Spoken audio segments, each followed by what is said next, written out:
Hey guys, Constance here from Cosmopolitan Cornbread. So this morning I went out and I treated my garden with beneficial nematodes. And if you are wondering what those are, they are microscopic creatures, basically. So the variety that I got is called the triple threat beneficial nematodes. And I mentioned in a previous video that I get these from Arbico Organics. They are a great resource for organic friendly things for your yard or garden, whether it is pest control.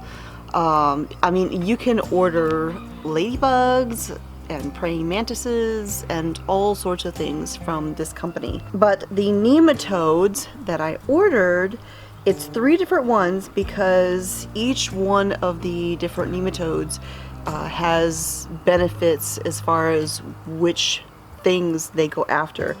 And the triple threat variety has a laundry list. And just to explain what nematodes do, I'll read you this little description here. It says, beneficial nematodes are naturally occurring microscopic organisms, non-segmented roundworms, found in soils throughout the world. They parasitize and kill insect pests in their larval or pupal stage of development, preventing egg laying and limiting crop damage. After application, nematodes locate pests and enter through the body openings or directly through the body wall. Once inside, the nematodes produce bacteria that is injected into the pest's blood. This bacteria kills the host pest within 24 to 48 hours, while the nematodes continue to reproduce within it. So your horrible garden pests become food for the nematodes, and then the nematodes will actually reproduce and continue to help your garden. So these are fantastic. When you get the shipment, it's good for 14 days. So you want to do a treatment right away, and then you do a second treatment. So I only used half of my nematodes today, and then I'll use the other half for a second treatment after a little bit of time. I'm not going to go through the whole laundry list of the things that these nematodes go after, but I am going to kind of pick out a few of the biggies, which are things that I deal with in my garden and a lot of people deal with. For instance, we've got army worms of different types, cutworms, weevils, cucumber beetles, flea beetles, leaf miners, mole crickets, cabbage worms, you got fungus gnats, oh my goodness, fungus gnats, thrips, ticks, another type of cutworm. There's several different varieties of all of these things in here. Several different kinds of weevils, many different kinds of moths, bagworms, and another biggie that I have dealt with is vine borers. Oh my goodness. Japanese beetles. I mean, basically, you name it. If it is something you have dealt with in your garden, it might be on this list. This is a very, very long list, and I will put a link to this down below if you are interested in this. They're not a sponsor or anything, but when you look at the huge list of garden pests that this can help with, I just thought that might be beneficial. Since I try to do things organically and I don't like using pesticides in my garden, I felt like adding nematodes would be a huge benefit. I've heard wonderful things about them, and so hopefully it will be another tool in my toolbox this year.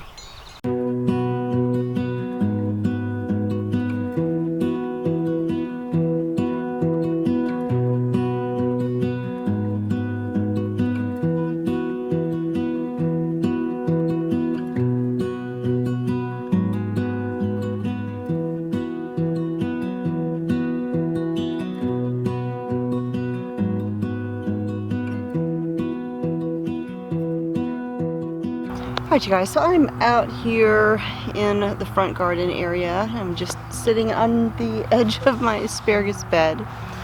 And I just wanted to talk about something, another garden related topic, and that is seeds. You know, I have several different places that I get my seeds from. Most of my seeds do come from Baker Creek. I love Baker Creek because, first of all, they have a humongous variety.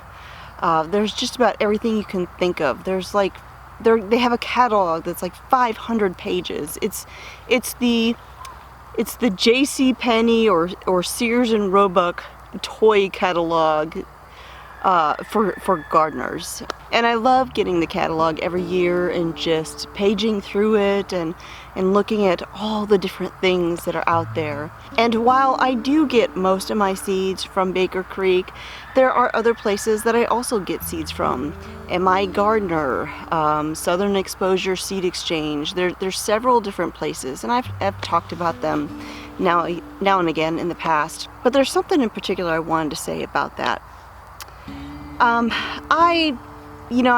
on social media, but I'm not super active with most of it nowadays, for a number of reasons. But I'm in a couple of different groups, and I've noticed now and again, I'll see a comment where someone will say something about seeds or getting seeds, and I don't know, there's kind of almost like a seed snob mentality among gardeners, in that if you do not get your seeds from one of the popular places, whether it's Baker Creek or what have you, that it's almost looked down on. And I don't like that. I don't like that for several reasons. First of all, it is very discouraging to someone who is a brand new gardener. They're going to think right off the bat that they're doing something wrong. They're not. They're not doing something wrong by not getting the seeds from the place that everybody thinks you should get seeds from. Look, I'm not going to lie. I order quite a few seeds, and I spend a pretty penny on seeds every year. I have quite a collection of them. But I don't look down on somebody for getting seeds like from the Dollar Tree or a discount store or anything like that, because that might be the only way that they have the ability to get seeds, whether it's for financial reasons or maybe they're brand new. If you're brand new and you have no experience gardening, you're not going to want to jump in and spend $100 on seeds like from Baker Creek when you don't have any experience or knowledge, or maybe you don't know what you're doing. And really, financially, not everybody can do that, even if they wanted to. I don't want someone to think, well, if I can't get my seeds from, the popular store, then maybe I shouldn't grow anything, or maybe I shouldn't garden, or maybe I should not talk about gardening. That is a great disservice to any gardener who wants to grow something. Whether you are brand new or not, there are a number of reasons why somebody might not be able to do that. And so I don't want anyone to feel discouraged. It really, look, do I love getting seeds from Baker Creek and stuff like that? Absolutely. I like the variety. I like that they're heirloom. It's fun. However, they are not the only place to get seeds, and they're not the only places I get seeds. There are many times I will walk through my local hardware store and I'll see a variety of seeds that's for sale, that's something I've never grown or something that looks interesting, and I'll pick it up. And I don't really care what the brand is. At the end of garden season, a lot of the stores that carry seeds will mark those seeds down at a pretty steep discount, and you can get a lot of seeds for a really good price.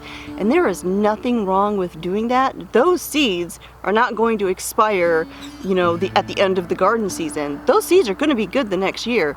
Most seeds are good for several years. You may have a decline in your germination rate, but you can have seeds that are 20, 30 years old that germinate and grow. So I don't want you to think that that isn't a way to get really inexpensive, really good seeds. There's nothing wrong with that. Another way that you can get a variety of seeds at a really good price is your local farm supply or feed and seed store. I know there is a feed and seed store not too far from here that has a huge variety of seeds, especially this time of year, and they sell their seeds by weight. So you can get bulk seeds for very, very inexpensively, and usually when you're buying them at a local farm supply feed and seed type of store, you know, a privately owned one that's for your area, they're usually going to carry seeds of things that grow pretty well in your area because their main focus is where you live. So that is another great option. Another place that you can often find a good bunch of seeds for a very good price is M.I. Gardner. Now, he does sell out from time to time, and a lot of websites get sold out of things right now, but M.I. Gardner, I know, sells packets of seeds for a really good price. I know there for a while, every single packet of seeds that was sold there was $1 or 99 cents or something like that. I don't know if it's still that same price, but I know that that's really inexpensive there. So there are a number of ways of getting seeds, especially if finances are tight and you really don't have the opportunity to maybe go on a shopping spree on one of these heirloom seed websites, and that's fine. What is more important than where you get your seeds is the experience. It's getting out there, putting your hands in the dirt, feeling the sun on your shoulders, and having the experience, having the joy that comes from seeing that very first little seedling popping through the soil and knowing, oh my goodness, it's happening. That is way more important.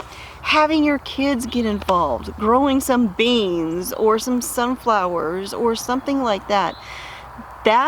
The experience, the doing of it is so much more important, so much more valuable than where you get your seeds.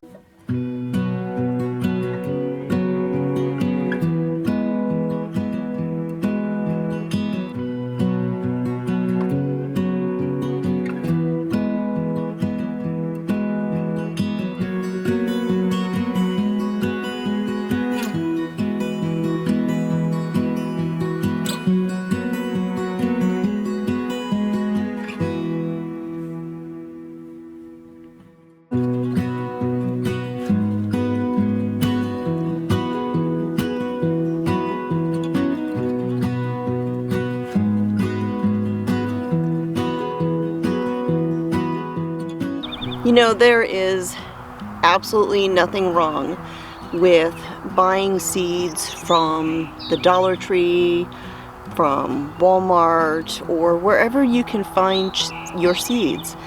There's nothing wrong with that. If you have hybrid seeds, that's okay too. All a hybrid seed is a variety of, say, tomato that is new. It's still in the developing process. It's a new breed that isn't yet stable. It's like a new breed of a dog. You take two different types of dogs, you breed them together, and you look for the traits that you want, and you continue to breed them until that breed is stabilized, and eventually you've got a new breed of dog, a new type of dog. It's the exact same thing with tomatoes, peppers, or any other kind of produce that you're growing in the garden. We're here in northern Alabama, where we have extremely hot and miserable summers. And you know, if I'm growing indeterminate tomatoes, and it's a plant that could grow and produce tomatoes all summer long, right up until the first frost or first freeze. But guess what? It is so hot and humid here that we get around July, August, and I really can't keep my tomato plants alive. they just really struggle. We have blight, we have all sorts of issues just from the humidity and everything else. And so I'm growing a variety of tomato this year that is a hybrid.